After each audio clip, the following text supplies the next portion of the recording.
All right, Mr. Salto, we are recording. It's good to see you again. How are you, man?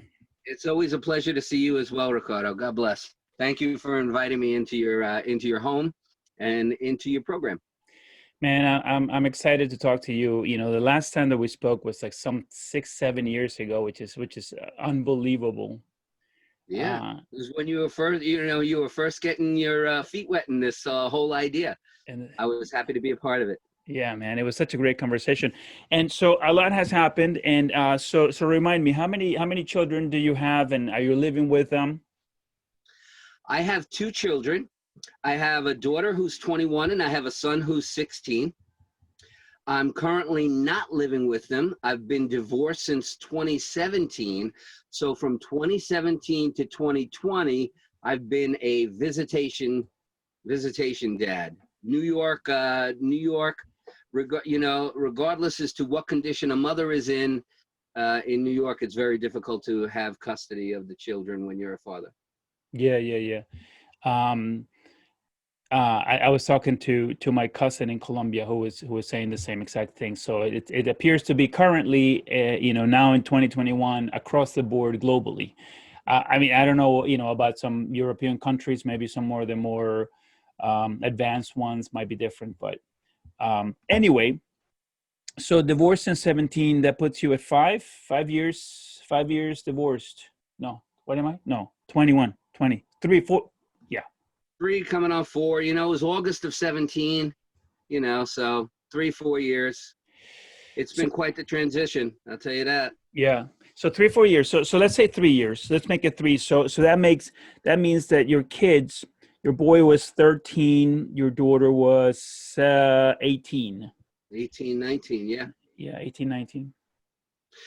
She had Yeah. graduated high school and was starting college at Buffalo, New York, to be a teacher, like her mother, like her grandparents before her.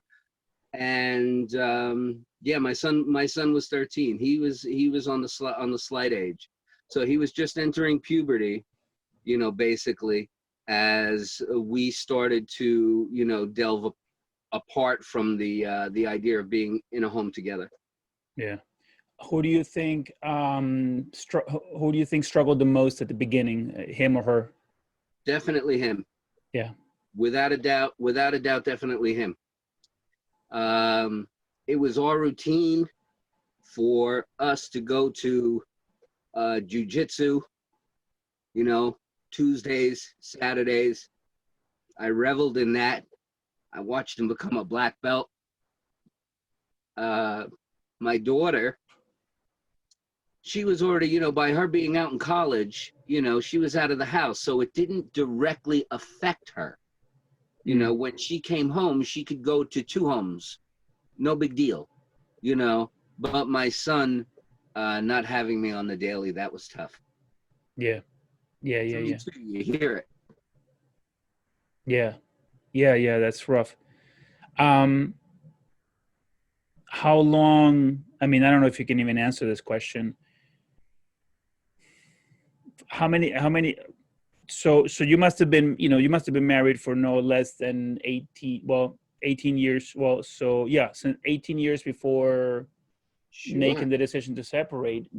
Yeah. How like how many at what point did you guys start, sort of thinking, maybe the way to answer the question is together, right? Like at what point did you together begin to think, you know, as hard as it's going to be on us and the kids, or on the kids particularly, this is something that we have to do. Well, our relationship spanned from 1992 to 2017. Wow. So it was not a relationship that I had gotten into lightly.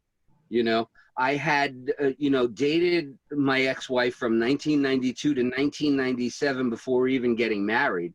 Yeah. And then we had our first child in 1998 and the next one in 2004. Circumstances were such, I strayed, and she acknowledged why I strayed, understood that there was issues that she needed to work on, things that I needed to work on. And we attempted in about 2013 2014, around that time, to work on bringing things back together, to making a more harmonious home. And then after 2016, things took a very negative turn, and she just simply decided that it wasn't going to be the case. And we started to work towards the divorce, which culminated in 2017. Yeah. I maintained the house and did everything I needed to do while she was going through her throes. And I knew that ultimately, regardless as to where the chips had fallen, that I did not want to leave my children in that state at that particular time. And whatever dirt I needed to chew along those days was fine with me. I was willing to take the lashes, so long as I could, push forward my children. And that's what I've done. And both of my kids now, in hindsight, they understand what has occurred. They understand why it's occurred, and they love me just the same. And I couldn't be happier. Yeah. Yeah. I mean, I could be. That's right. Yeah. Wait, what are you saying? I could be. Let's not joke. Yeah. No. But, we get so used to. What I mean. Yeah. We I'm get making the best. Right. That's what you meant to say. Yeah. Exactly. Yeah. That's rough. That's so okay. So your boy, he gets it now. Does he tell you now at 16 that, hey, Dad, I wish we were together again? Jesse's an interesting cat. Jesse is one of those boys who doesn't really show much emotion on the outside, as much as I'm a mush and have presented, a father who does cry, who does be emotionally available and coddle him with hugs and kisses and and all that. He's one of those, like, Dad, don't kiss me, kind of, I don't know if it's just the age or whatnot, but I will revel in the day that I hear him say, without me saying first, I love you. Okay. Yeah. So, all right. Yeah. So as far as he's okay. I mean, he hasn't. Oh, he's fine. He's he after the split, he went into wrestling, and he did very well within his high school for wrestling. And even now, he's starting to delve into music, which to me is my holy grail. So when I hear my son sing, it's big. Yeah, he sings like you.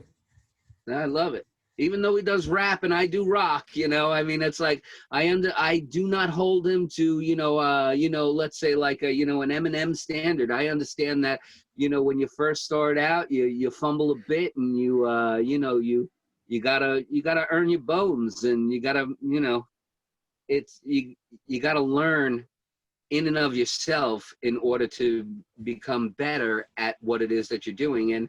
And I'm just happy to share my equipment with him when he says, "Hey, Dad, I need a preamp for a microphone." And I say, "I got one of those," and I hustle it down to Long Island, and we set it up and we test it out and make sure that everything is proper. It's like now I'm his sound guy, and and I have no problem being that. Yeah. Your boys, what's the term, the name, roadie? Is that right? Roadie? Well, no, I would be his roadie. Yeah, right. You would be your. Yeah, I would be his roadie. In fact, yeah, absolutely. I'll move his gear, I'll set him up, and then sit in the crowd and watch him do his thing. How as much as he curses and everything else that's associated with rap that I can't stand. Yeah. I still understand it's a growing process. And I do not hold him to, his first, I mean, could you imagine Picasso's parents when they, not putting up the first picture on the refrigerator? I mean, I Yeah, don't know. yeah, yeah, yeah. That you don't wait until all of a sudden he becomes famous to put it on the refrigerator. You take those scribbles and you put those on the refrigerator, the sun and the people, the stick figures and so on. You Right, right, right. celebrate that because it's all a part of their path and whatnot. And you're just happy to see that they're on a path and that they're working their way towards something that's cool. Yeah, putting up the pictures on the refrigerator, and that it like literally and figuratively is hugely beneficial for children. It's part of making them feel that they're important. That Absolutely. that we appreciate That the you effort. appreciate. Right. Yes. You acknowledge. And Yeah. that's what they want. That's all they want. Does my daddy see it? Does my mommy see it? Right. And whatnot. There's a beyond that, they don't know, it's like, they're not looking at 12, 13, they're not looking for Instagram fame. Right. Right. Yeah. Yeah. I wonder if a lot of parents, a lot of fathers might miss that opportunity at connecting with your child in a non-verbal manner. It's like the kid brings up this, and it happens often when you're at home after work and your kid comes up and he shows up with a picture or with a drawing. It's like you look at it and go, it makes no sense. But he comes to you and he's excited with this drawing, and we might be dismissive because we don't see a Picasso, right? Because it's not an amazingly beautiful drawing, and we might miss the opportunity to say, wow, that is pretty cool. And then maybe put it up on the fridge for a little bit at least. It doesn't have to stay there for the next decade. Yeah, um you don't have to carve it in stone or put a cement border around it, yeah. but at least and not for nothing, but I mean, to have a collection of those things Mm. is powerful. Yeah, It is sure. powerful. you Yeah, know it's interesting because to collect their work is helpful. Because you revisit these things, you find them in different places. Sometimes you move them and you say, hey, Mikey, come over here, let me show you, these are some of the things that you gave me early on. and yeah. and your son's going to look at it, and he's going to look at it from his point of view, right? This is his history, versus Oh, absolutely. if you're said, well, if you didn't care too much about that drawing that he made, but instead you're taking pictures of him. Well, later when you show him pictures, you're showing him a history of your history as a father. Right. It's from my eyes. It's from me. Right. Yeah. It was me that was behind the camera. Yeah. It was my experience of his history. But he's looking at you You and he know? goes, okay, that's cool, but I didn't give you any of that. I just happened to Ah, be there, right? So I right. think that this an important distinction.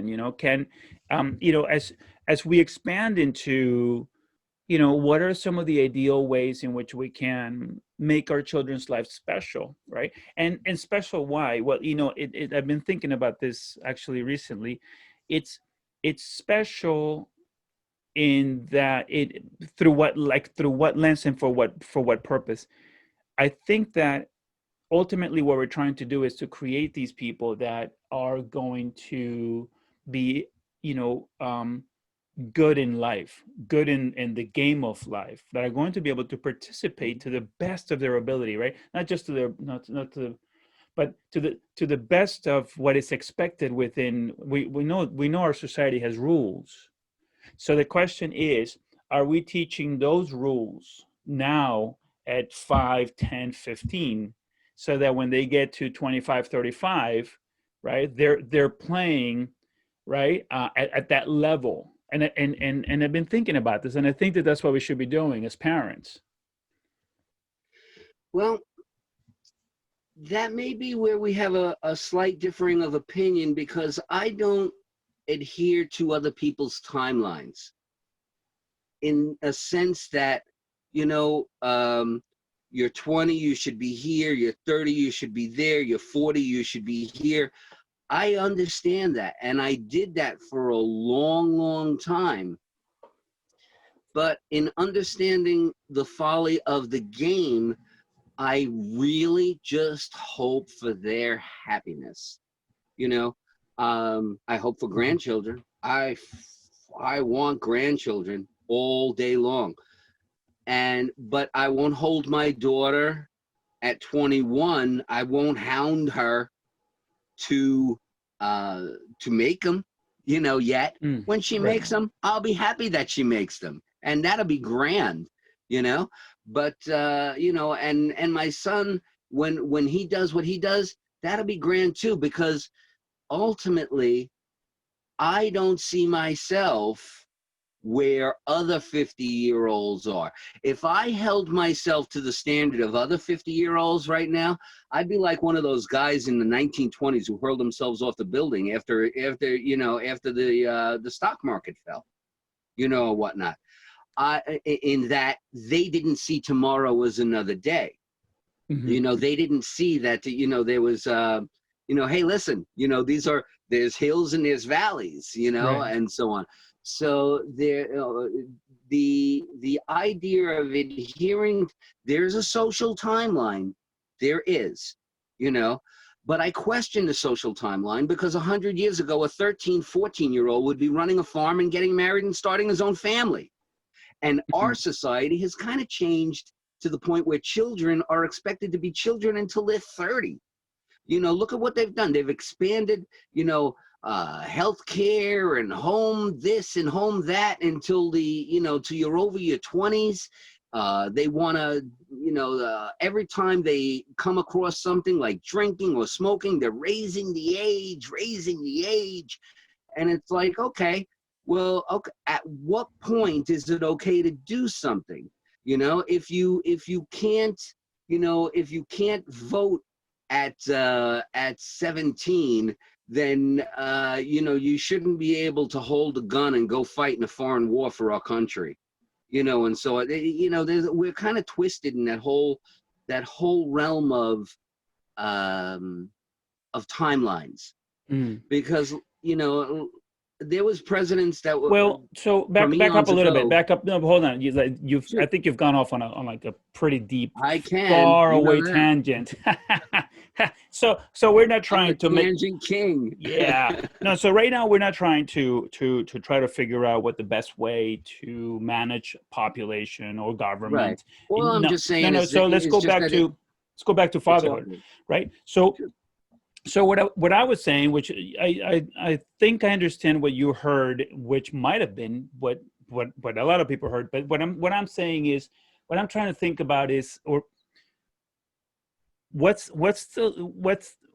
how is it that we're parenting, right? What is it that we're trying to do? Are like, if we're conscious, right? If we're self-aware and we're saying, you know what, I want to be the best dad possible, what is it that I'm trying to achieve? And what I was Yeah. saying What is is, it? What's the goal? what's Yeah. the goal, right? And so what I was saying was, well, we know. Oh shoot, hold on one second.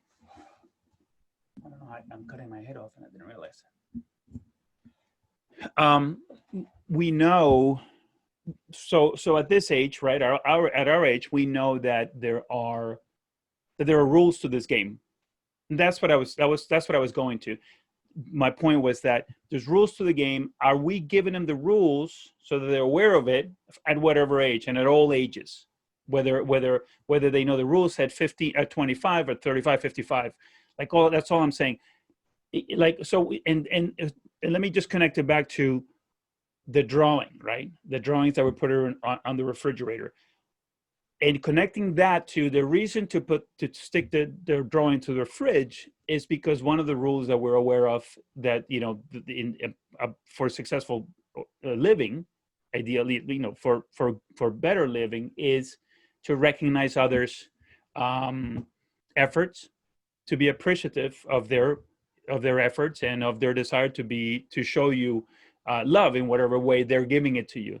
And that's what I was getting to. It was too far a jump, I realize now, but that Well, was my point. there is there are, from my perspective, there are the social norms and there are the natural norms. And society dictates XYZ, XYZ, XYZ. But being an avid gardener, I've never had a rose plant where every rose on that plant unfolded at the same time. They Mm, all unfold at their own rate. And I think that needs to be appreciated as well.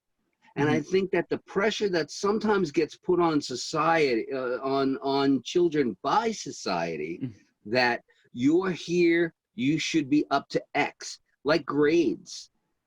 You okay. know, like when we do Yeah. grades, it's say you're here, you should be up to X. You know, I failed history twice in high school, twice. But wait, so hold on. So let me just so we keep it like to try to focus. Like it's a little bit easier for me to focus on what you're saying if I know where you're going. Meaning Okay. you're saying that you're gonna let your son free flow. But that's which is fine. Let him free flow. He's the flower that he is by himself on his like he's unique and unique. He's a unique individual. I got it. I got it. But the question is because this entire conversation is about well you know it's certainly not about not being present, it's about being present. So you're letting it, Mhm. so how do you balance free flow with being present and guiding and mentoring?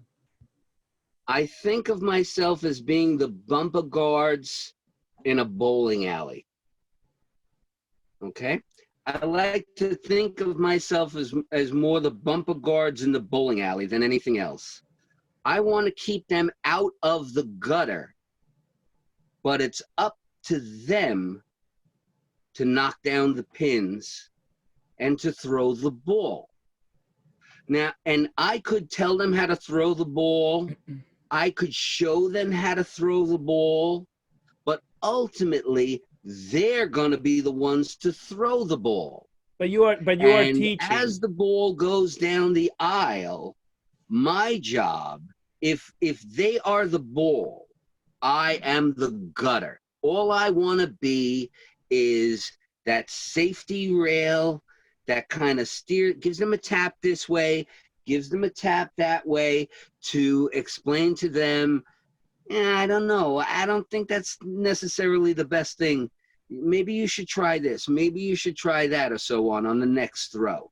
You know, the because ultimately it's on them. They're going. It's you But know, sometimes it's it almost sounds like you're saying that you're not teaching, but you are teaching. oh yeah. I'm teaching. I'm trying to teach by both example and through the expression of experience from the standpoint of like with regards to my son, this is how I've done it.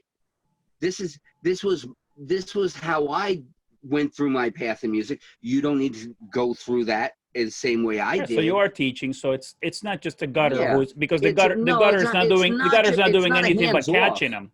Right.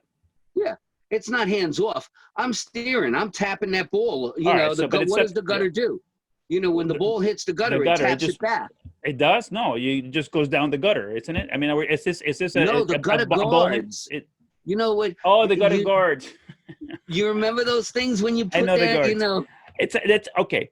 So let's forget the visual because it's I think it's been more confusing that for me to understand fully what it is that you're trying to say. Yeah, But because but I'm trying to be the gutter guards that try to keep them out of the gutter, and whatnot. And when they bounce off of, when so they get close to yeah, that, but you're it's my job to steer them back towards the yeah, but pins. you're teaching. So you think of Oh yourself as yeah. gutter guards, but you're not. But you're teaching. You're still teaching. You're giving them Oh, of information, course. Every knowledge. Okay, conversation. all right. So Every yeah, conversation I have, I try to explain.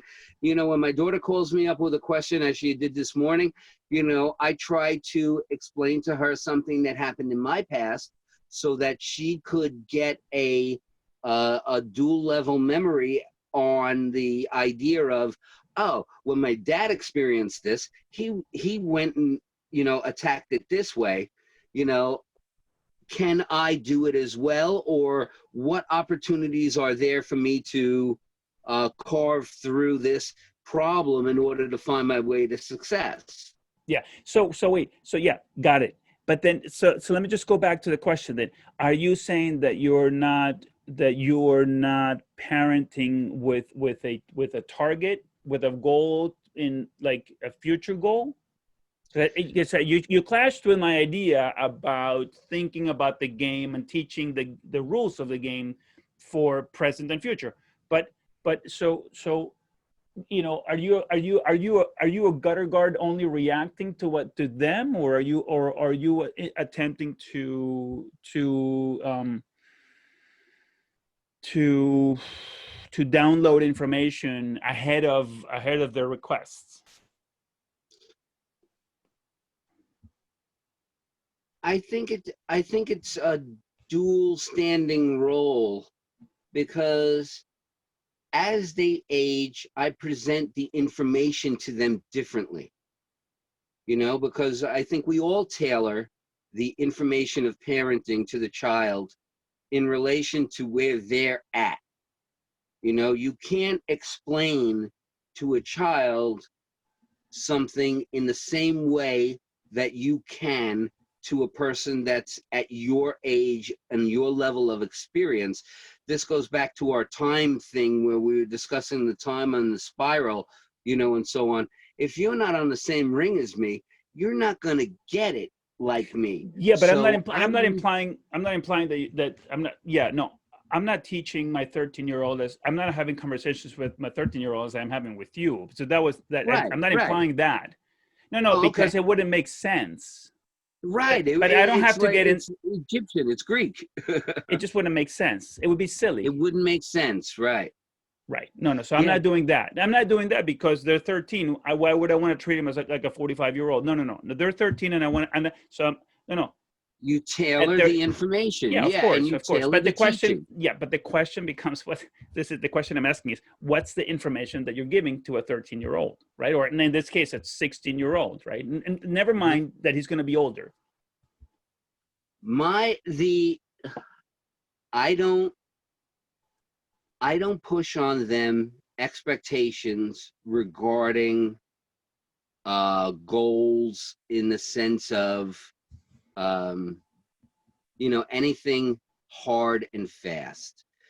My approach to fathering is really one of looking at where they are, seeing their situation for what it is, and trying to make sense of what they're asking so that I could provide the best information that I can based on my experiences. So for my son, for my daughter, their goals are their own. I have no say. I want them only to be happy. Wherever they settle, whatever level they achieve, so long as they can find happiness in the time that they're here, I find that more valuable than, let's say, like some of the Chinese, Japanese, Korean mythologies where, if you don't come home with 100 on a test, I'm going to hit you with a stick. I don't want them to have that kind of stress from me when they're already getting that kind of stress from society. Mm-hmm. So my sense of parenting is really more of that as a gardener. So if I see that a tree or flower needs a little phosphorus, needs a little nitrogen, that's what I want to give it. And it's a little bit easier for me to understand what it is that you're saying if you could use examples like specific examples. Like if you don't have it, like the gardening, like for me to think of to like fathering, like gardening it's just a little like it's kind of it's tough for me to understand what it is that you're saying, right? Like I don't pour water on my kids, and I don't put mulch around them. So it's a little so what do you mean when so give me the same thing? Give me an example. Because those little flavors, those little sprinkles of knowledge that you put on them and whatnot, or pruning. So let me. When you punish. Oh my God. So you're sticking to your guns. Okay, fine. But let me ask you this. Let's forget about that for a second. Happiness. You say that your father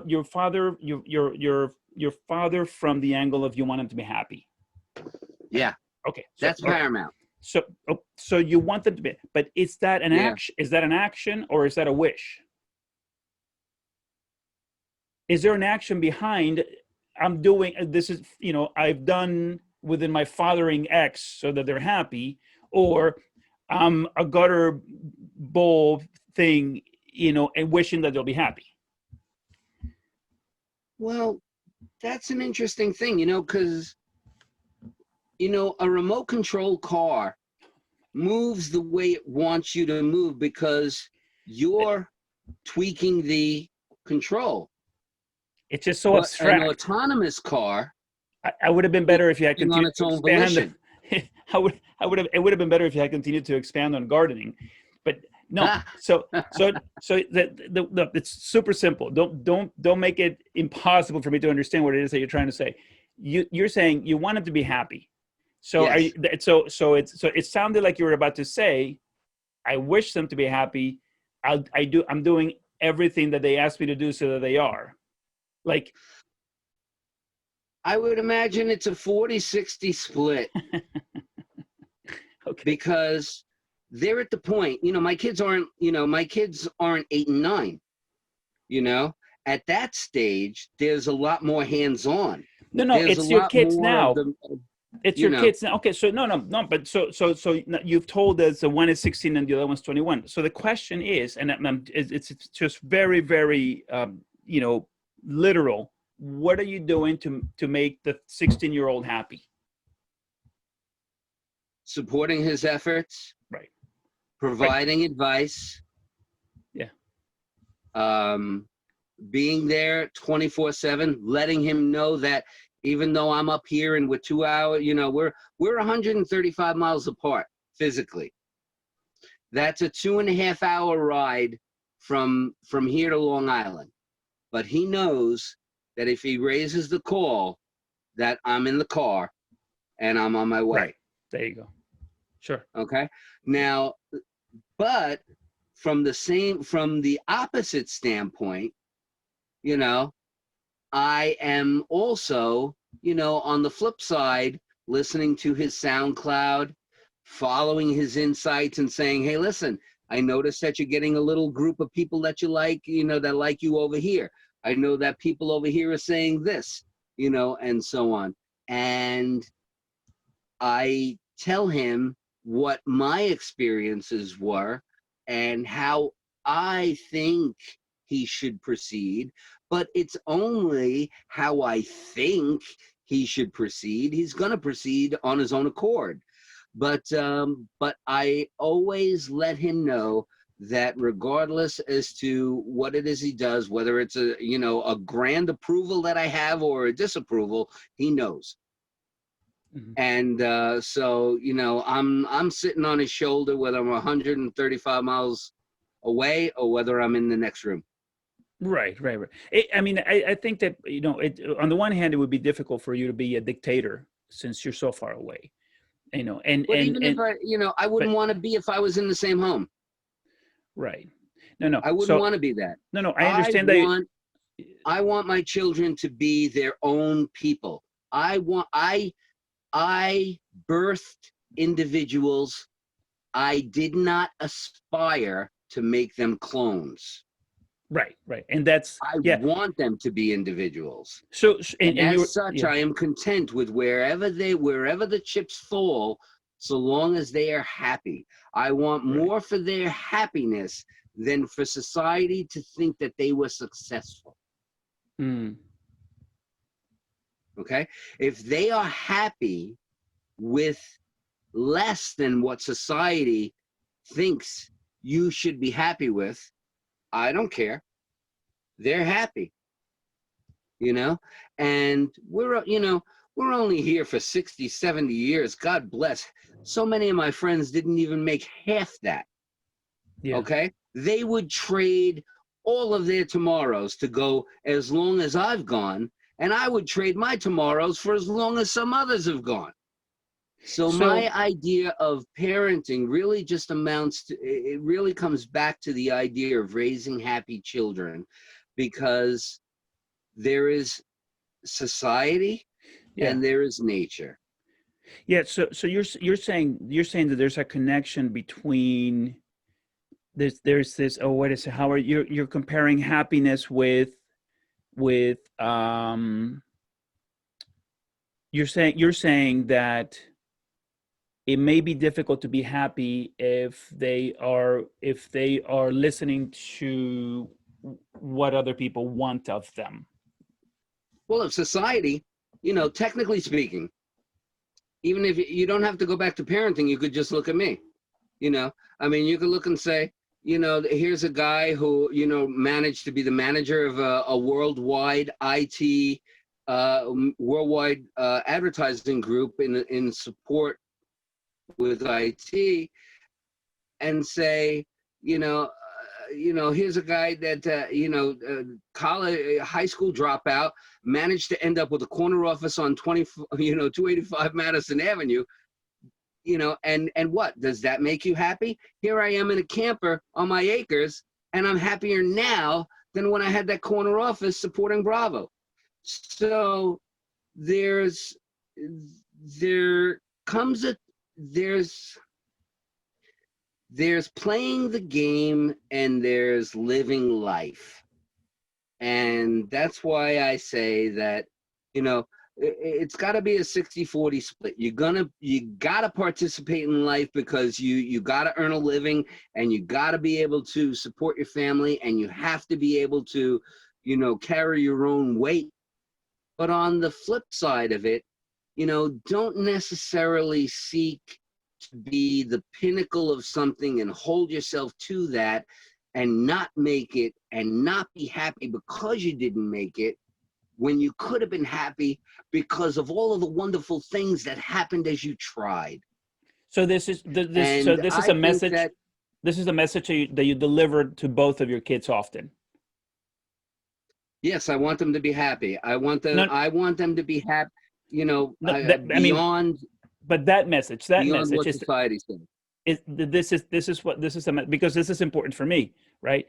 You're saying that what you do with your kids, the way that you're helping them, be the gutter guards, is by you know helping them understand that although there is an importance although it is important to work and to play that game or to do that and to try to achieve, to not allow that to be completely connected to their happiness, or to how are you teaching this? Well, just don't let that be the end all. Know where you rank in society, but don't necessarily make that also your standard of happiness.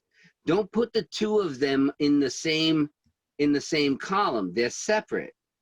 It's a separate thing to be a happy individual. I'm sure there are many homeless people living in tents in South California who are happy as clams, and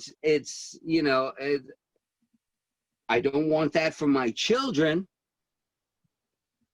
but ultimately I do, above all, want them to be happy more than either monetarily satisfied or lettered in any particular capacity.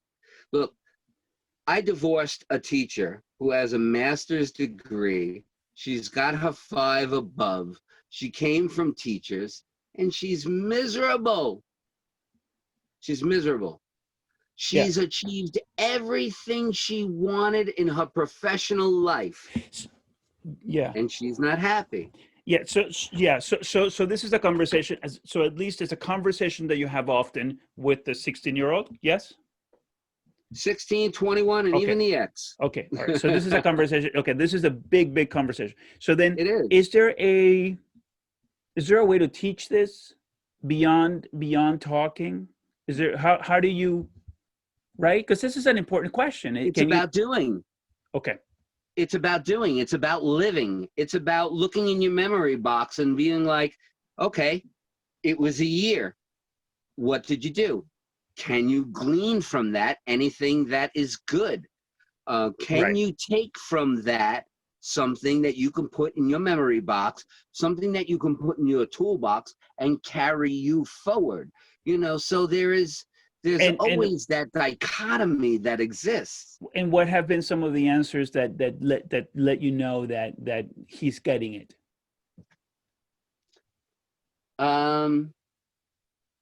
When we were at 3cc, I first started hand drumming, and I really got psyched on hand drumming. I started to look into the what it does to your brain. I started to look into the medicinal effects and so on, and I tried to push it on my son.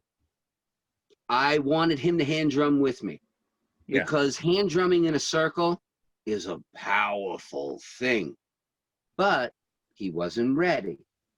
So he specifically told me, he said, "Dad, if you keep doing this, you're going to make me not want to do it."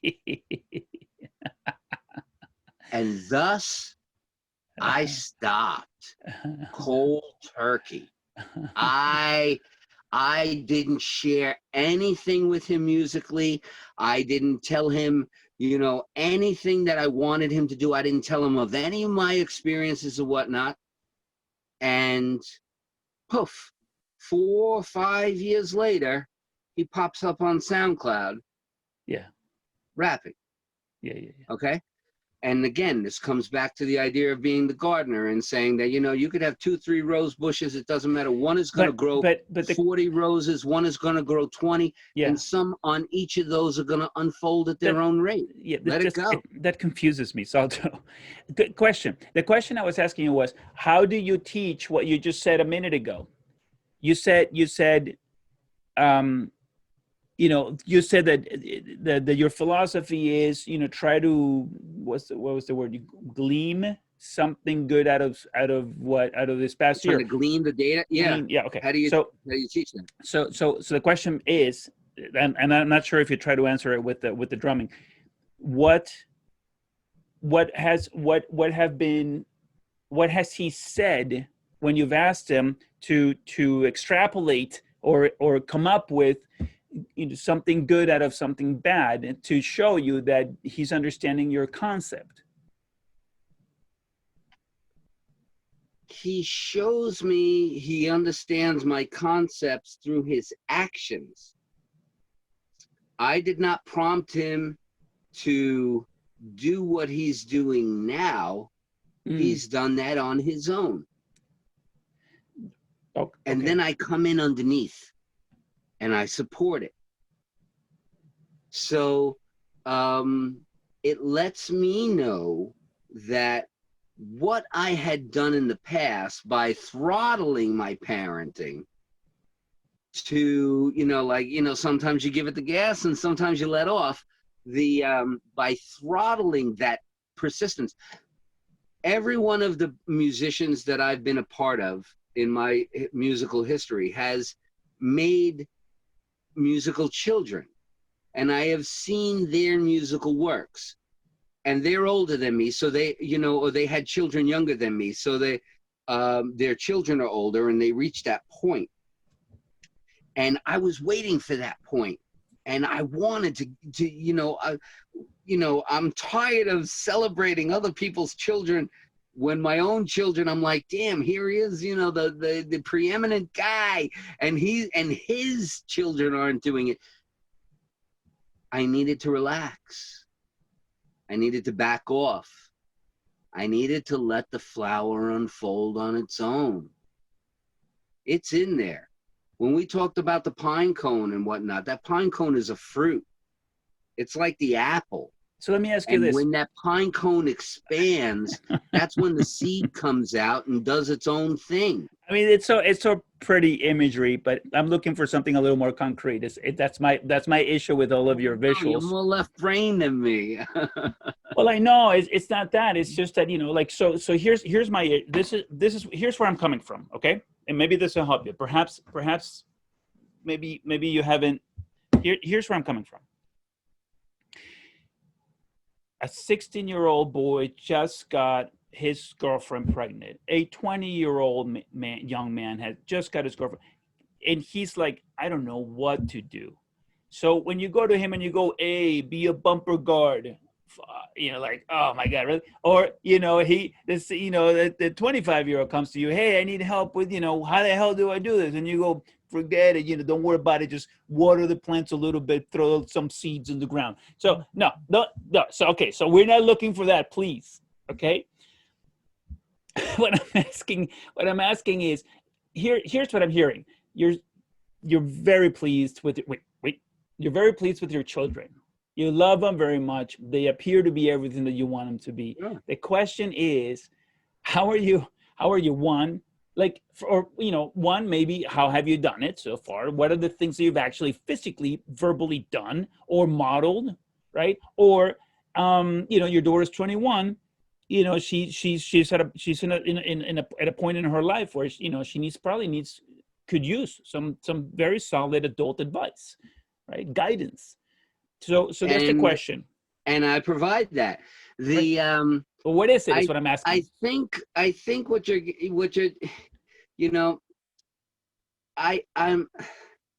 I take a whole brain approach. I'm ambidextrous. I'm a lefty born into a righty's world. Okay? I'm a lefty born into a righty's world. Are you a righty? Yeah. So you're predominantly right-handed. That means that your entire life, messages have been filtered from the right, from the right side or from the left side of the brain down to the right side of your body. That's how it works. The left side of the brain controls the right side of the body. The right side of the brain controls the left side of the body. That's biology. I was born ambidextrous. I am predominantly a lefty, but I live in a right-handed world. That causes me to filter my information differently than in a manner that you do, from the standpoint of, as much as I appreciate logic and timeline and rules and lists and all of that stuff, the other side of my brain also says, creatively look at it. Think of it in this way. Chew on it a little while before you make it carved in stone. And as such, my view of the world is a little bit more fluid and not as cut and dry as a roadmap that says go this way, make a left, make a right, go a quarter mile, make another left, and so on. I'm looking at the trees on the side of the road. I'm looking at the lakes on the side of the road, and I may stop along the way, and I may change my plans as such. But I'm not saying that there's nothing wrong with that. That flowing is fine. Like I know. Like I like it. I'm not in any way implying that a free flowing man such as yourself cannot have, wonderful, well put together children. What I'm asking is, how are you free flowing in a way which you can tell me in words rather than images? Just so that another wait. So another free flowing guy like you who's listening to this, he goes, yeah, man, I love that free flowing stuff, but what is he doing? That's the question I'm asking. Like, what are you, because you must be physically doing something other than just flowing, right? Because you're saying you're giving advice, you're sharing, how you did things, and you're hoping that maybe, so that's what I'm asking. Okay, how does, a free flowing ambidextrous, person teach, right?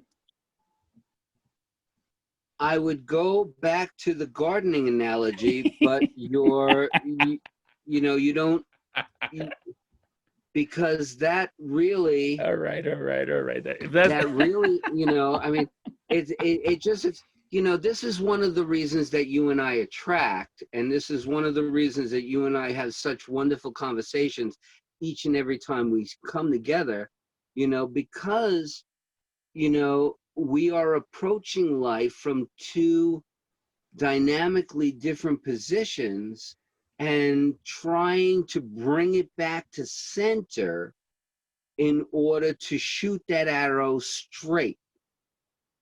Okay? I don't want to shoot my arrow off to this side. You don't want to shoot your arrow off to that side. So we who are spatially thinking and we who are logically thinking often do come together and have these little clashes. But you know what happens when a stone and a knife come together and clash? They become sharper. And I ultimately believe that by blending the ability of us to use those metaphors that we create and whatnot, the reason, one of the reasons that I was successful in IT was partly because of my ability to create the visuals so that people could understand what it was I was saying in a non-technical sense, which is why I tend to bring up those ideas of parenting as gardening, okay? Because I can see them as such. Okay, so I can appreciate them in that capacity. what should you not do? What should you not do with a garden?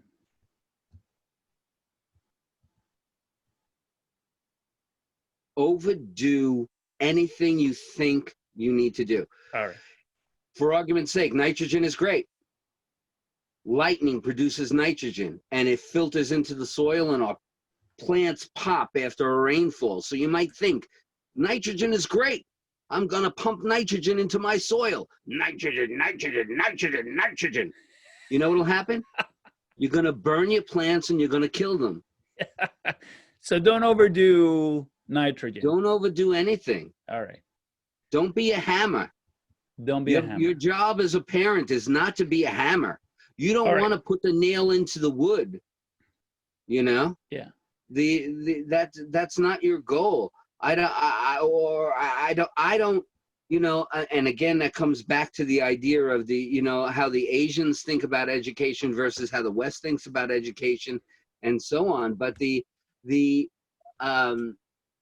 I would rather create artists than accountants. So I understand, but so here's my issue, right? My issue is a personal fear that none of those are created and that I didn't participate enough in the gardening maybe there's no tomatoes. I don't know right? I'm not sure how to take this whole conversation. How do I make sense of it? At what point are you not tending the garden? You're never not tending the garden. You're always tending the garden. So you have to always tending the garden. My mother calls me before I even complain about something. She says, "What happened to your leg?" I said, "What?" I said, "I didn't tell anybody." I said, "What happened? What happened to my leg?" I twisted my ankle. She calls me up and says, "What happened? You all right?" I didn't post about it. I didn't say anything about it. A parent knows. A parent has an intuitive sense. Not all parents do. And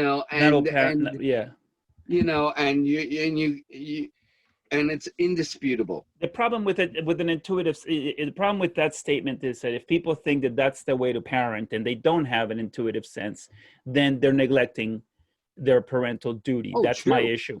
Oh, true. But you'll know because I could think of my daughter and have her call me.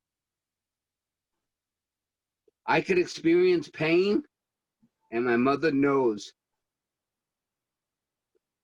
I think there's a level of senses that we've let go of, and so on. And if we just tune into some of the subtle things, we'll be able to take our hands. When we teach our children how to ride the bicycle, we hold the back seat, of the bicycle when we take the training wheels off. We hold on to that. But at some point, we have to let it go. And then they're off on their own. And God bless them. And do we smile and revel in all of that? Absolutely. And if they fall, do we run up and take care of them? Absolutely. We never, the only time a parent, well, I was just about to say, we take our hands off the wheel when we pass, but I don't even know if that's the case. I believe my grandparents still guide me. I believe that our family is within us and they are rooting for us all the time. Sometimes sometimes we give them reasons to cheer, and sometimes we give them reasons that they want to smack us in the face. But ultimately, I believe that they're always there in the background, cheering us on.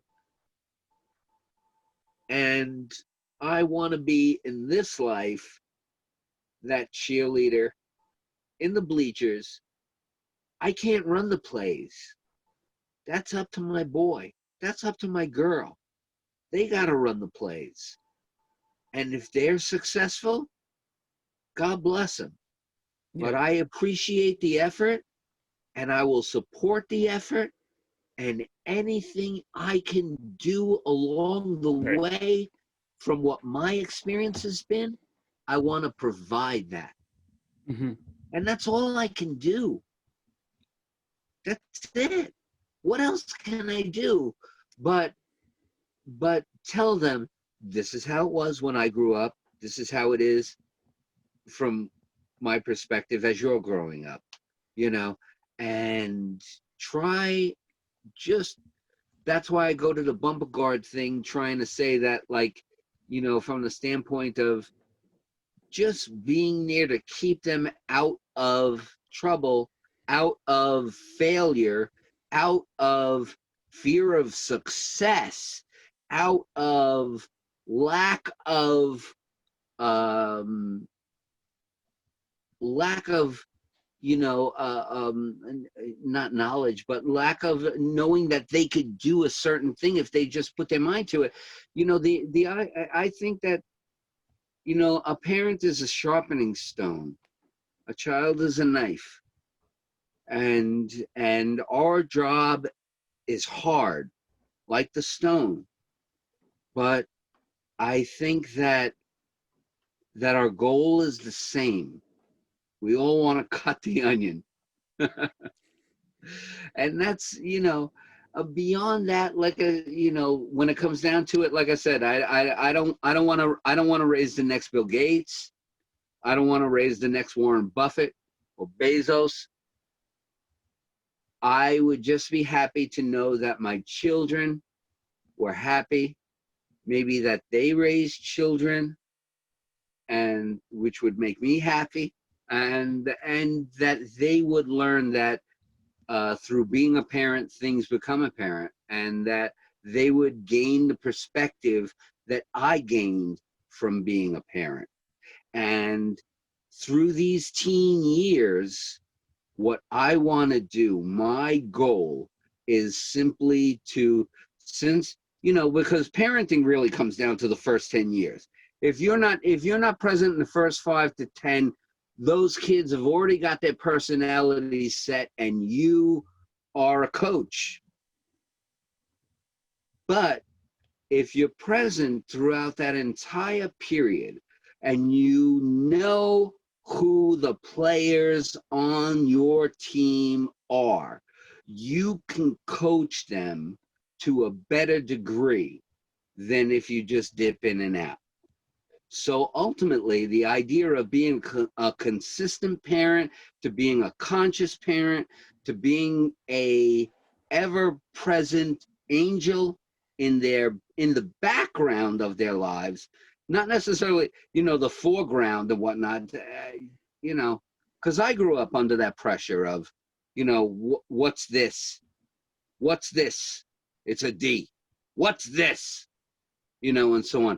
And how many sleepless nights went from a Friday to a Monday before I had to have a letter signed saying that your parents saw this. okay? The pain that caused me. Mm. I remember one time telling my son, I told him, I said, don't you ever do this again. I said, whether this came on a Friday or Thursday or Wednesday, I don't want you to go to bed having to worry about having me sign this. Mm. Because it's only one day in your life. It's only one little small thing. It's a dot on a painting that is bigger than you can possibly perceive. Do not hurt yourself over such things. Mm. Because I know in the long run, it means nothing. Mm.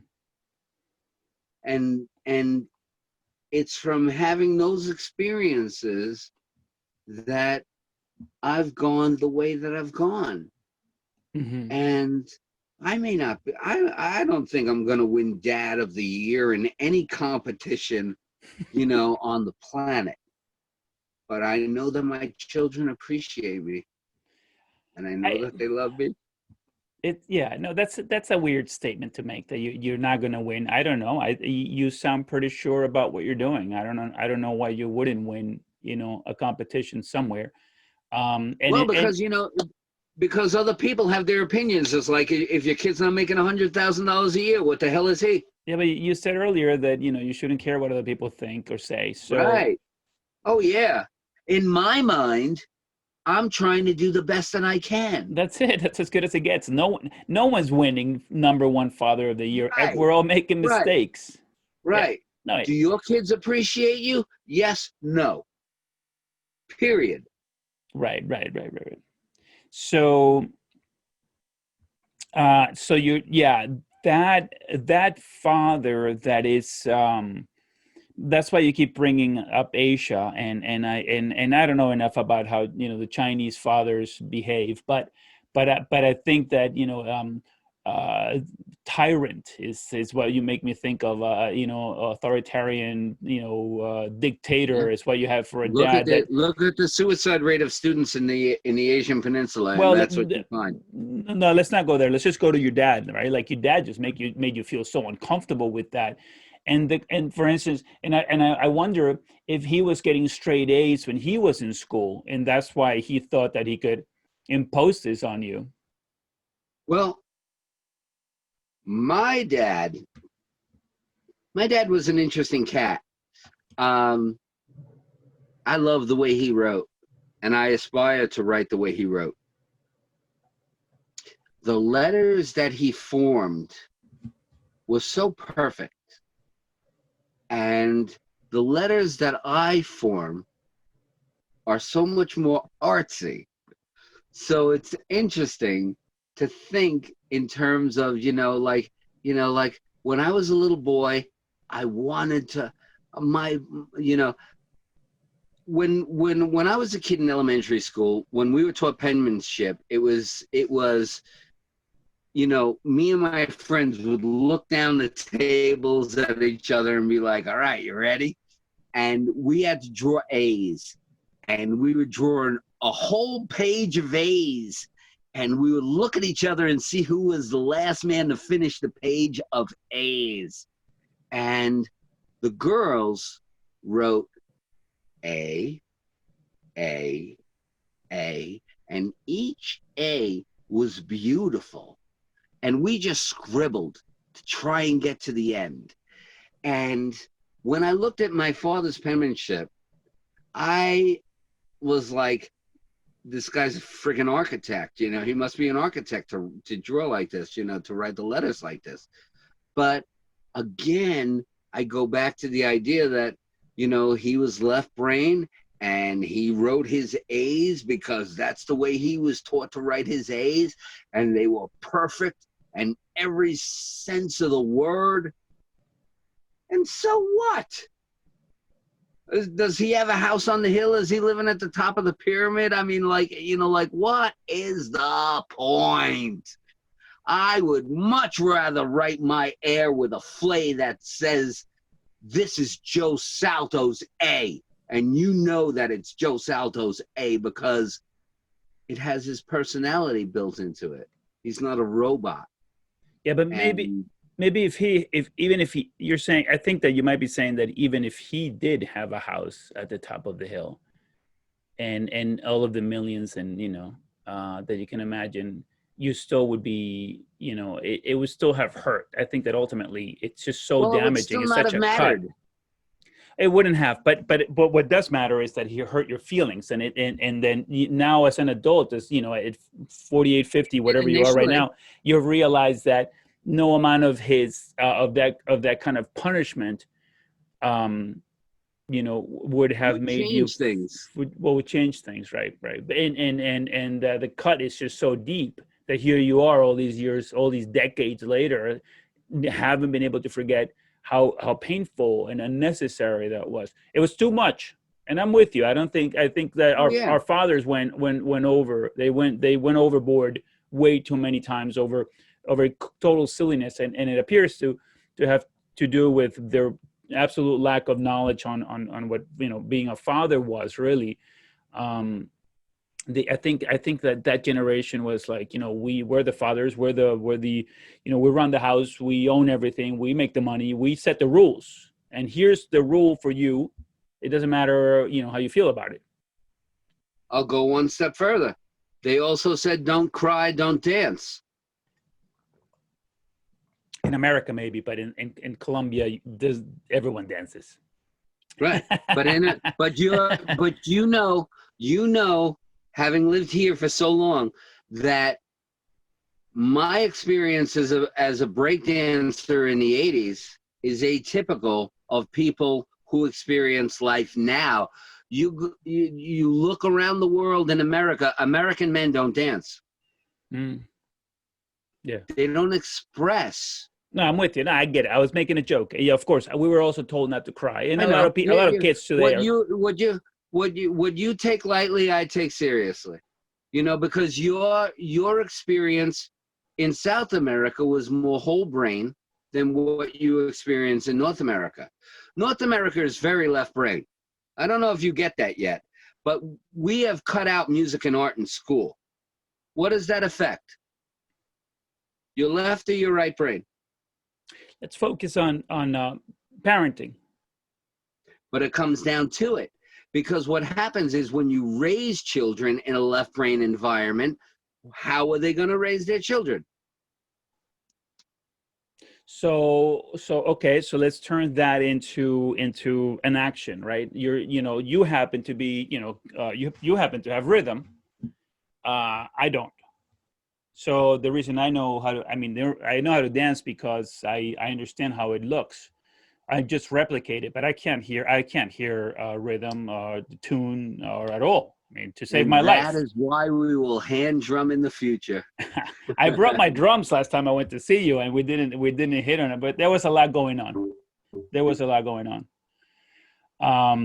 But yeah, no, I've tried. My brother-in-law, it's he's an amazing drummer, and we tried. I tried to drum with him when I was living down in Mexico, and boy, anyways, the point being here that fortunately for you, you were able to teach your son how to hand drum, and he's doing it now. He's got some skills that he got from you, right? So that's cool. I'm all about the music thing, but the what was only slightly troubled.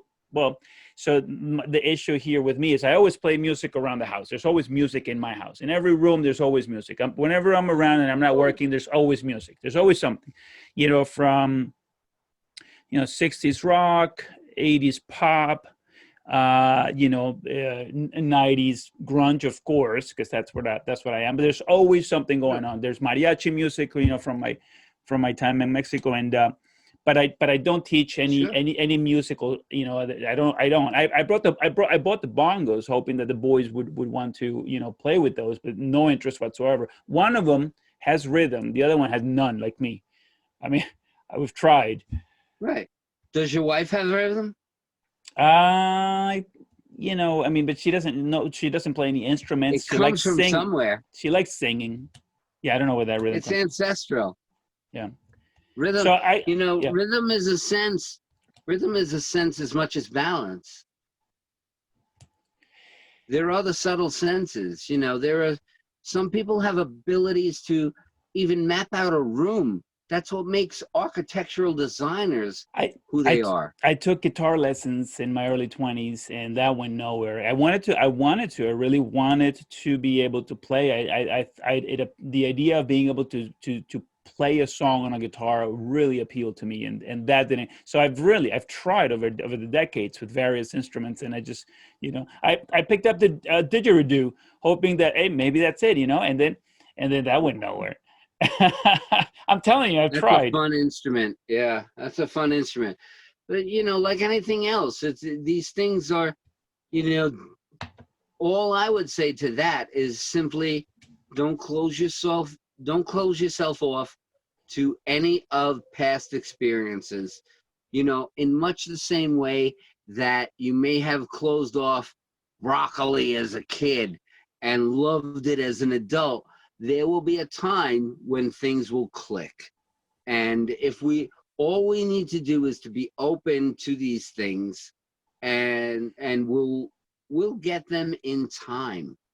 You know, I had a friend who couldn't play bass to save his life, and then one day he suddenly got it, and his rhythm was ridiculous, and he became the bass player for Sick as Monday, playing for 5,000 people, and all of us were saying, Maron, this kid can't dance, and all of a sudden he's got it. So the same thing I think happens, and that's what I think happened to my son, in a sense that um, I cried, pissed, and moaned that I wanted to have a singer.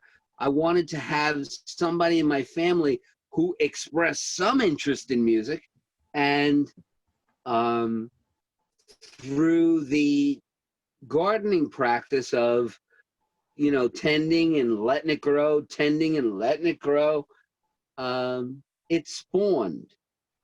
And I think that, you know, over the course of time, the beauty of parenting is in understanding the value that all of our ancestors have brought to the table, in the sense that we are an unbroken line from the first person to now. Everybody has handed you a baton, and that baton contained more information than what they were given. And it is it's most easily expressed in our instinct. You know, none of us have an actual rational fear of snakes. We have an irrational fear of snakes because of ancestral DNA. We have an irrational fear of the dark because it wasn't long ago that our family members were realistically afraid of the dark. So I appreciate the idea that within me are all of the people who came before me, and I understand that I handed off to my children the baton consistent with the time that I was born. Because I don't know if you're aware of this, but dad's sperm changes over the course of his life. And the reason that octogenarians who father children end up having children who live longer is because the sperm has put in a gene or a chromosome or a memory that says, I came from a long living being. I will be a long living being. Mm. And So this is yeah. scientifically proven to be the case. So in terms of so I get the whole creative side, and exposing your children, to instruments, to art, and again, that's something that I've done, as well. Sure. My my Expose them my to Excel. You never know. They could be left brain, right brain. My oldest, my 14-year-old actually knows how to use the didgeridoo, and whereas I can never actually make it happen. So that's, and then, and when they were really little, something that I enjoy is painting. I'm not particularly good. I don't think I can come up with anything creative that even I care for, but I understood how much fun it was to paint. So I remember Do it. one time I had a large canvas, and so and here's a silly mistake I made. So I had the canvas, so it was pretty large. It was 6 by something. I put it on the garage floor, and I bought the paint samples. I bought, the little, when you go to Home Depot Yeah, and the when you little want. 1 ounce bottles, right? Yeah. So no, more. It's more. It's probably like maybe like six or so ounces, and I got a bunch of different colors, right? So I went, I went to the color palette and I go, I want this color and this color, and I got a bunch of different colors. So I thought it was going to be like, they were going to get down there and they were going to paint with their fingers, and they were going to make something awesome. Well, here's what happens when you do that, or when I did that with my kids. What happens when you take all the colors and throw them on the canvas at the same time, and it, it basically turn them into a single thing? It's gray. Yeah. So basically at the end of this event, um they had an amazing time. They had a blast, slipping and sliding on the canvas. They were covered in gray paint, In paint, right? in a single color paint, because they had mixed it all into one.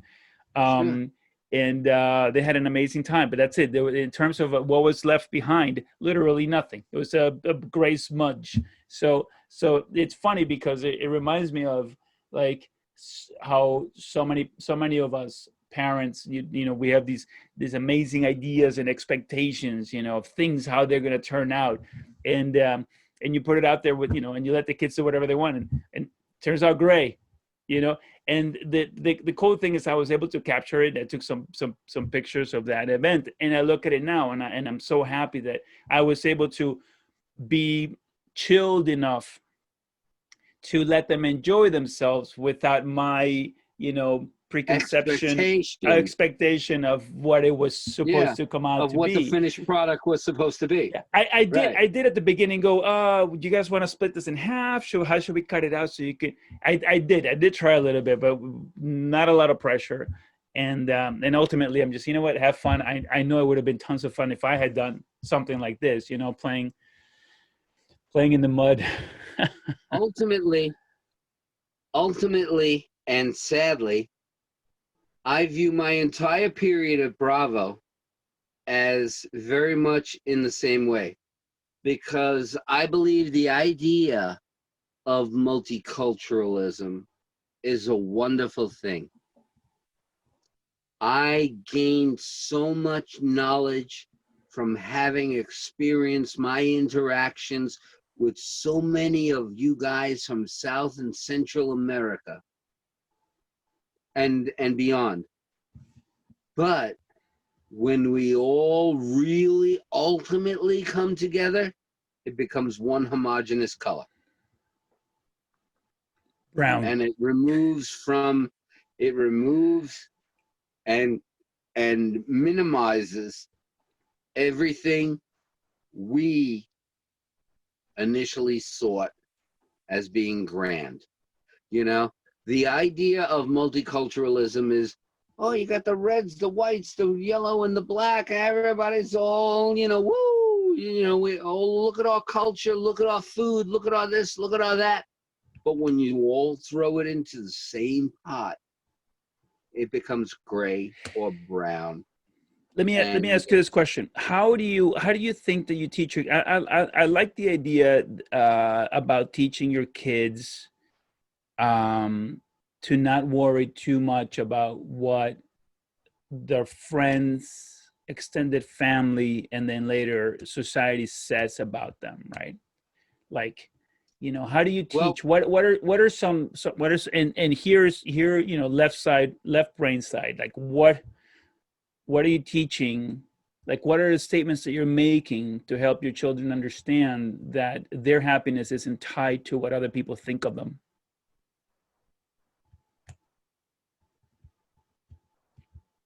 I would say that it comes simply from the standpoint of telling them that I genuinely love them, because they know that my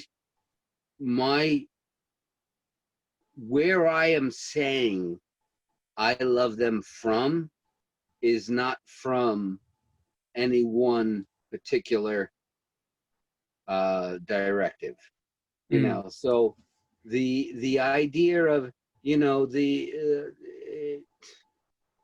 it all comes back to the just the concept of can I salute you? And if I can, I'm good. I don't adhere to any of those, you know, any of those core philosophies that you have to be this, you have to be that, you have to be the other thing. A duck à l'orange needs to contain, you know, a Szechuan chicken needs to contain, you know, and so on. It's like, was it a good dish? I'm cool. And I think as parents, I think we should all aspire to be that, because, you know, sometimes our children are those breakouts. They are the ones that aren't in the mold, and they change the dynamic and advance the ball in a different direction than that which we even thought might occur from their actions. You know, because face it, a lot of parenting is about holding the balloon. Okay, a lot of parenting is about holding on to that balloon, and and in holding on to the balloon, what are we doing but but not allowing it to achieve its full potential, because we feel we need to steer the balloon. We need to be the control as to the outcome of the balloon. Like, no, you're not going this way. No, you're not going that way. You know, I think I think one of the best things about parenting is to celebrate the balloon by cutting the string and by blowing underneath it and sending it out into the universe there might to be be there might be a crazy as common big. there might be a common term for what you're saying right now, that might be easy for fathers out there listening to this um, to help guide them. I think you may be talking about unconditional parenting. Right. Well, it's unconditional in the sense that I'm always the base, and I'll beat you ragged if you do the wrong thing, and I will celebrate you if you do something positive, and I will digest over time that which you want to do in your own world that doesn't necessarily jive with me. Hmm.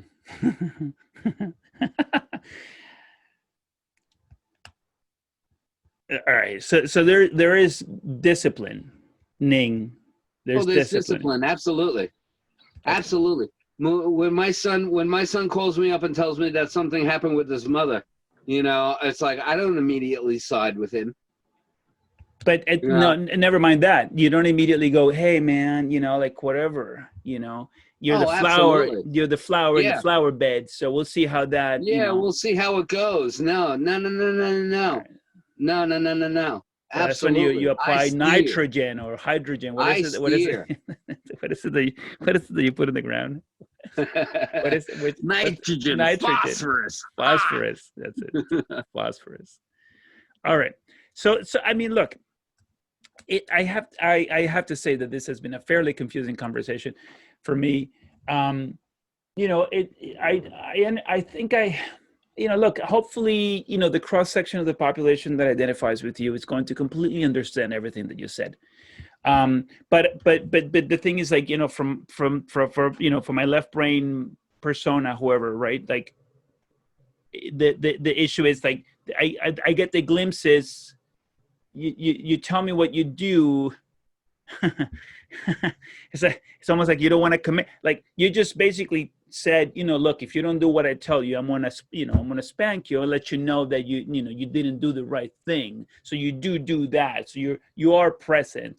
Oh, You yeah. do. In You. that regard, absolutely. Yeah. Oh, like I am.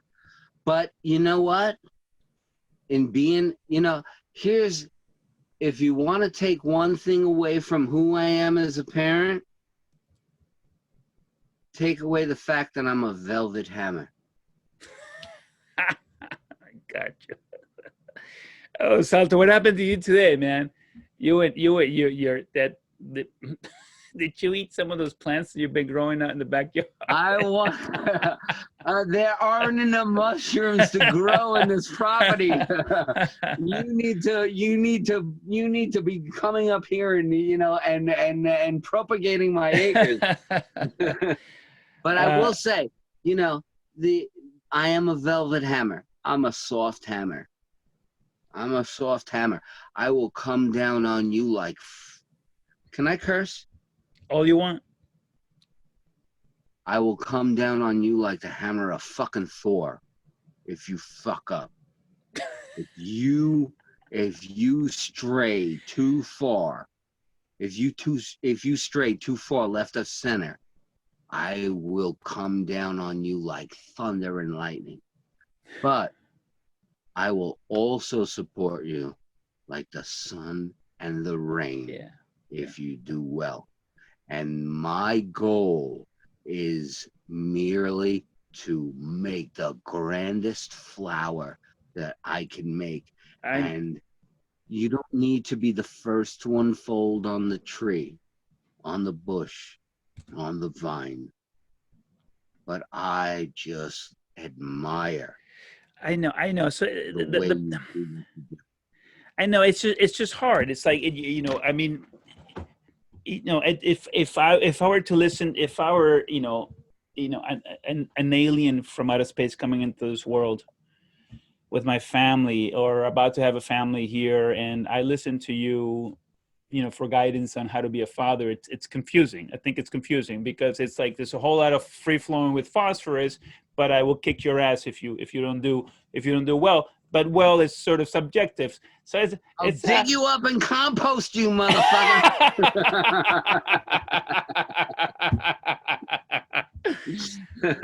I mean, hey, fodder.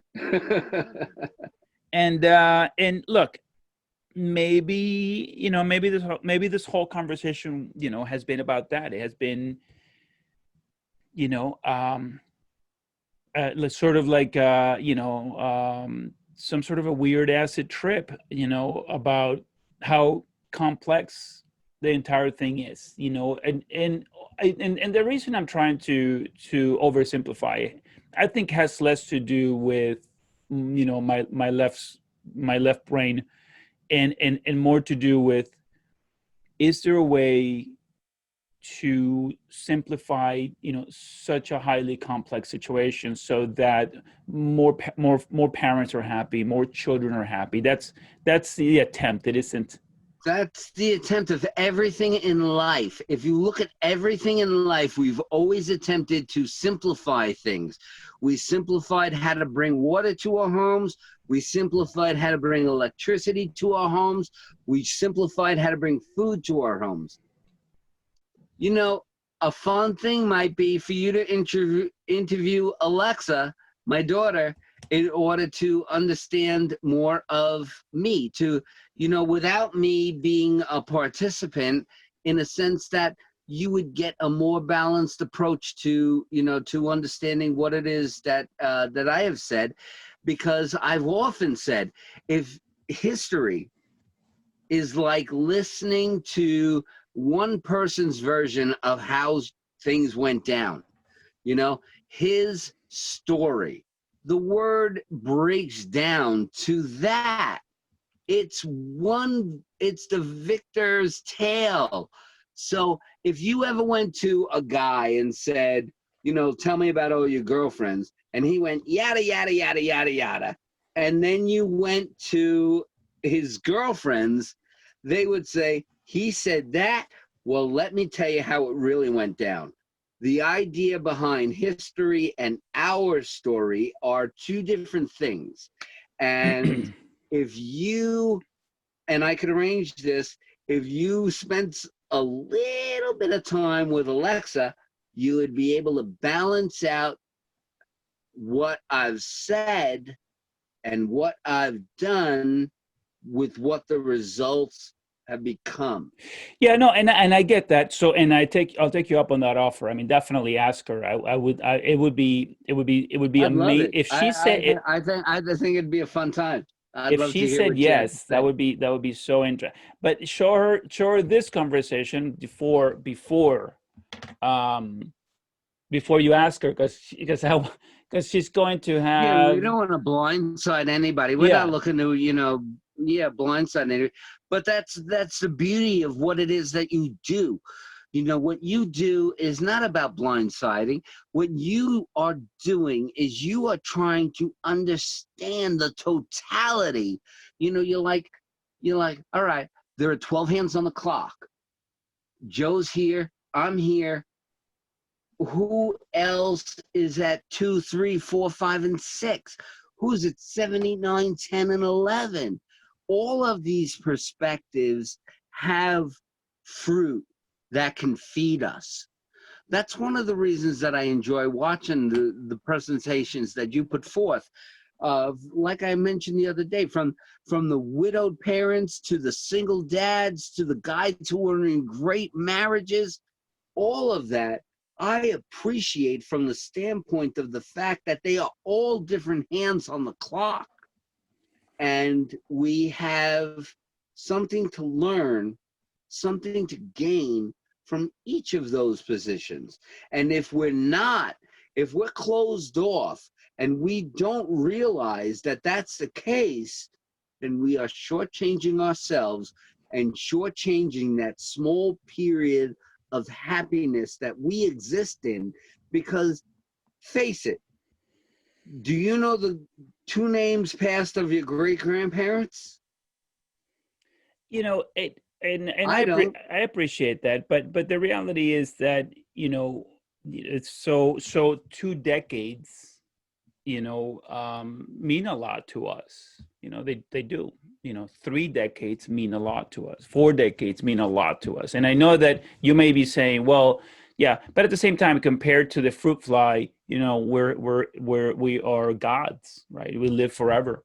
So forget that, I think, because it is what it is, right? And I do think that 80 years is, it feels like quite a long time. And you remember when you were 16, a single year was forever. Everything was forever. The school year was forever. Absolutely. Monday morning, man, it's going to be forever before Saturday.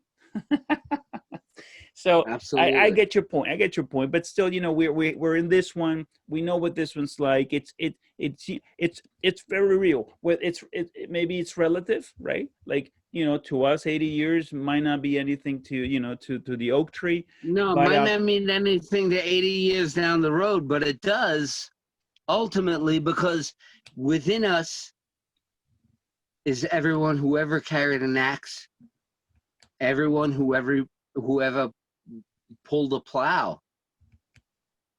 You are the result of everyone who gardened and everyone who fought for your survival.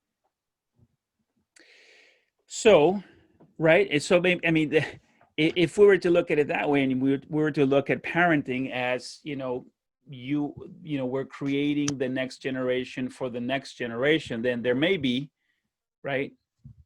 Oops, you froze. Are you there? Did I? Well, you've disappeared, sort of. Am I back? Yeah. Are you showering?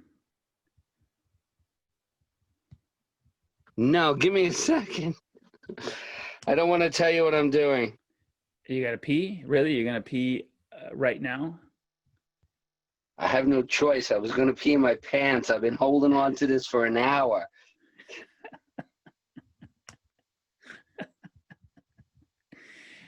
Oh my God. Salto, I didn't know you. I didn't know you know. I didn't know you didn't like your time at Bravo. You were I love unhappy. my time at You Bravo. were unhappy on Madison.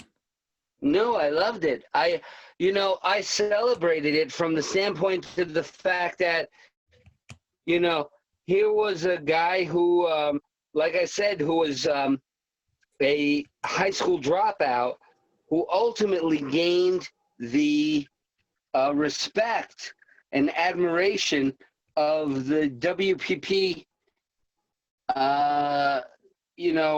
director of IT to allow me to handle you guys as a 96 individual group.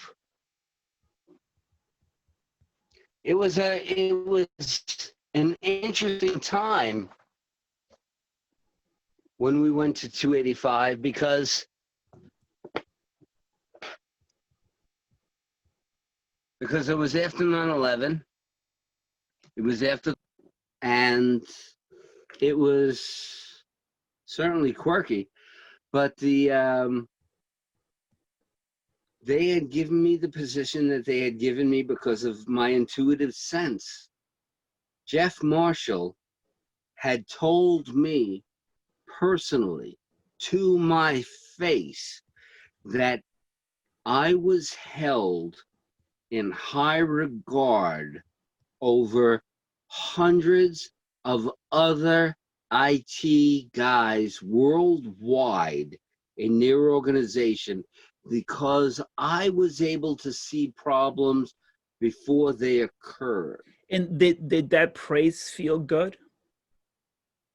Praise always feels good. Does All the right. So sun not feel good to a right. So, flower? but that's okay. So and this is what's difficult about some of the messages that I think I'm receiving. On the one hand, it sounded like you were saying, Madison was just okay. I didn't need to be on the corner office. Here, I'm in a camper. This is good. But it sounds like you're saying this is good. That's good. But if praise is good, then how do you teach your children not to value praise over happiness? And these Well, it comes down to this. I and then and then know you throw and then you throw phosphorus in the mix, and it's like, oh man, like what is going on? Ricardo, I love you. Let me just say this. I appreciate being acknowledged in that capacity because acknowledgement in that capacity wasn't because of something I did in a sense of paper. Okay, I was at the right hand of Harold Burson, not because of my ability to work in Excel, but because of my ability to excel in the world of public relations. So hold on. And Wait, let me interrupt. Okay, so shoot, I believe I understand what you're saying. Okay, I think I get it. I think I'm with you. Yeah, but what I'm saying is you appear to be speaking from the perspective of a, how old are you again, Salto? 53. Okay, of a 53-year-old. So here's the issue, right? Here, yeah, I know. Here's the issue. How do you now take the fact that you've lived here and up here and down here, and you've in your mind you've been able to say, okay, now it all balances out, and then share that with a 16 or 21-year-old so that they can, like, it's I think it's impossible, they're never going to get it. And you just said it yourself, praise feels good, which is the reason why parents want to do it with their kids over and over again. What a wonderful drawing. I think that you did this other thing really great. It's encouragement and it feels good, and it's good for human beings. So here's where it gets really, really tricky. I've been telling my child that I love his drawings, because they are awesome, because they're perfect for his age, right? How do I now tell him, don't listen to, Mr. Black or Bob, right? Don't listen to him.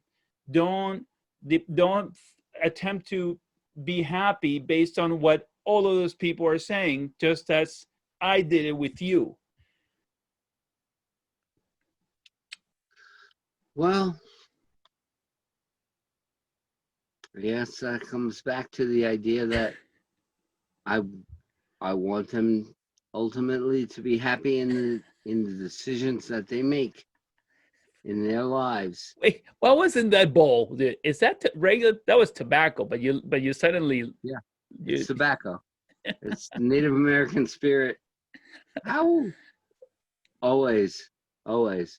I smoke in the pipe in order to tobacco is a holy sacrament that Native people reveled in back in the day in order to come together to share their experiences and to come together.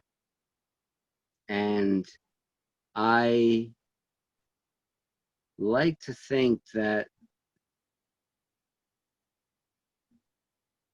our experiences bode, um, you know, uh, uh, bode well, bode. I'd like to think that I have these conversations with people like you in order to have these communal experiences to glean, like I mentioned before, the purity of essential knowledge to pass down. And I think that if we are to come together, Michiape, to experience or to spread the idea of all learnings that we owe it to ourselves to be as honest as we can, to bleed naked, to stand before each other naked in our experiences, to share with each other the ability to bring each other to the next level. And if there's anything that we can bring forth, it's paramount to simply be truthful in regards to how the truth of anything we experience transcends into the concept of being a parent that is simply present and honest and supportive. Then that's all that we could really hope to express, because our children will take forward not only the experiences that they've learned in schools or from society, but balance that out with what it is that their elders have expressed. That I think is the jewel in the crown. The idea that what can we do but lay before them all that we have known, all that we have learned, all that we have experienced, and say, take from me that from which I have learned and apply it to the dynamic of society that you are experiencing in order to make your way through these waters.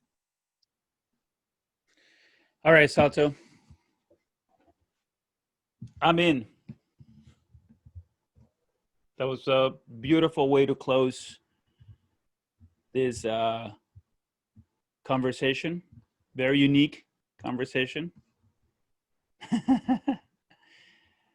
Thank you, Salto, for sharing with us, with me. Carter, you know I appreciate you.